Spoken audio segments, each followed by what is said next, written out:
Kerala special கடலை கறி பண்ணுறதுக்கு நான் கொஞ்சம் கடலையை நைட்டு ஊற வச்சு வச்சுருக்கேன். ஸோ அந்த கடலையை இதில் சேர்த்துக்கலாம்.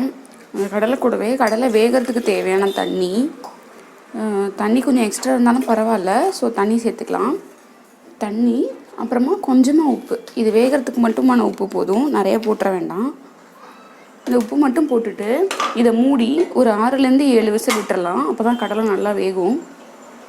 கடலை பண்ணுறதுக்கு முன்னாடி அதை நல்லா வதக்கிட்டு அரைச்சிக்கலாம். அதுக்கு நான் ஒரு வெங்காயம், ஒரே தக்காளி, அதுக்கப்புறம் கொஞ்சமாக தேங்காய், கொஞ்சம் இஞ்சி பூண்டு இடித்து வச்சுருக்கேன். இது மட்டும் போதும். எப்படி செய்யறதுன்னு பார்க்கலாம்.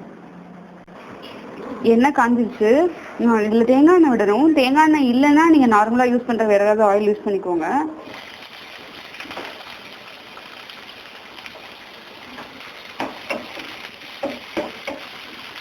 இது நல்லா கோல்டன் ப்ரௌன் ஆகிற வரைக்கும் வெங்காயத்தை வதக்கிக்கலாம்.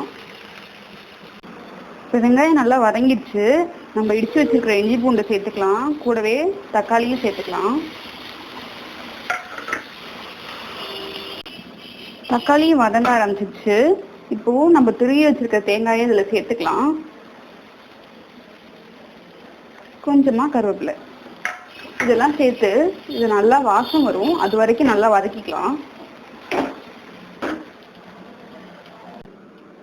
இப்போ நல்லா வாசம் ஆகிற அளவுக்கு இது நல்லா வதங்கிடுச்சு.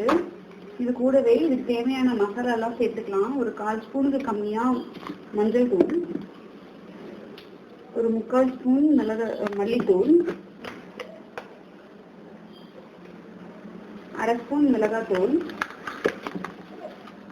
இந்த மசாலாவுக்கு மட்டும் தேவையான அளவுக்கு உப்பு. அது கூடவே கொஞ்சமாக ஒரு 2 பிஞ்ச் அளவுக்கு கரம் மசாலா தூள் இதெல்லாம் சேர்த்துட்டு இதை நல்லா கலந்து விட்டுக்கலாம்.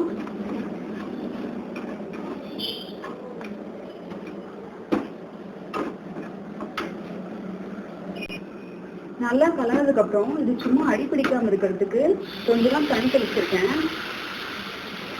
இது நம்ம அரைக்க தான் போறோம். ஸோ நிறையெல்லாம் தண்ணி சேர்க்க வேண்டாம். இது இப்படியே வச்சுட்டு தண்ணியெல்லாம் நல்லா கலந்ததுக்கு அப்புறம் இதை ஆஃப் பண்ணிட்டு இது நல்லா கூலாகிற வரைக்கும் மூடி வச்சிடலாம். அந்த தேங்காய்லாம் நல்லா காஞ்சதுக்கு அப்புறம் அதை மிக்சியில போட்டு நல்லா குழைவா அரைச்சி எடுத்தாச்சு. இப்போ அதே பேன்ல நான் கொஞ்சம் எண்ணெய் விட்டுருக்கேன். தேங்காய் எண்ணெய் முடிஞ்சா யூஸ் பண்ணிக்கோங்க. இது வந்து கொஞ்சமா கடுகு பொரிஞ்சிடும்.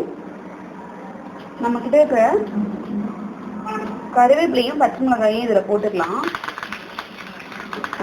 எல்லாமே பொரிஞ்சிருச்சு. இப்போ நான் கொஞ்சமா ஒரு 4 சின்ன வெங்காயம் வெட்டிருக்கேன். அதை போட்டுட்டு இதை கலந்துக்கலாம்.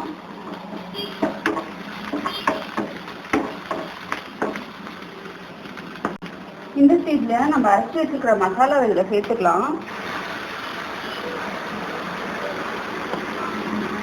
மசாலா சேர்த்துட்டு நல்லா கலந்து விட்டுக்கோங்க. கூடவே அந்த கொண்டைக்கடலை அரைச்சி வச்சுக்கணும் இல்லையா, அதை அப்படியே அந்த தண்ணியோட சேர்த்துக்கோங்க.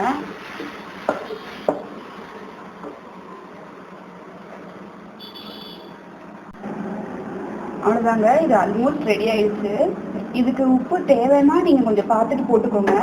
அப்புறம் இதை வந்து ஒரு மூடி போட்டு ஒரு 10 நிமிஷம் நல்லா கொதிக்க விட்டுடலாம். அப்போ தான் அந்த மசாலா கூட அந்த கடலை நல்லா கலந்துரும்.